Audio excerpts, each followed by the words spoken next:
Ahoj, tu je Naty. Srdečne vás vítam pri novom videu. Dneska si podľa kalendára Gaztinka pripravíme dvojfarebný puding. Budeme potrebovať mlieko, práškový cukor, čokoládu na varenie, vanilkový cukor, 2 žltky a 2 celé vajíčka, hladkú múku, maslo a vodu. Čokoládu na varenie si pripravíme do misky. Až teraz som si všimla, že čokoláda má vlastne iba 90 gramov. Kedy točím videá, takáto čokoláda bola vždycky 100 gramová. Že balenie sa zmenšilo a samozrejme cena išla hore. Ku čokoláde pridáme vodu a nad parou rozpustíme.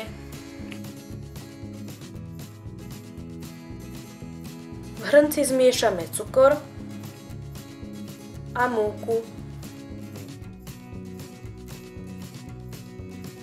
Pridáme 2 žltky a 2 celé vajíčka.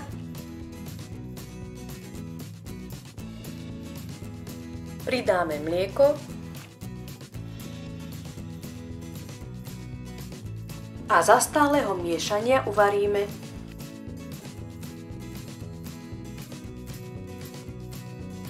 Keď puding zovrie, odstavíme z ohňa a pridáme maslo. Puding rozdelíme na 2 polovice. Jednu polovicu zmiešame s rozpustenou čokoládou.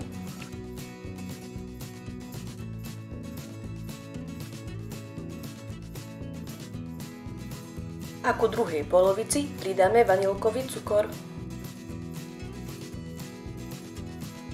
Oba krémy naraz lejeme do misky.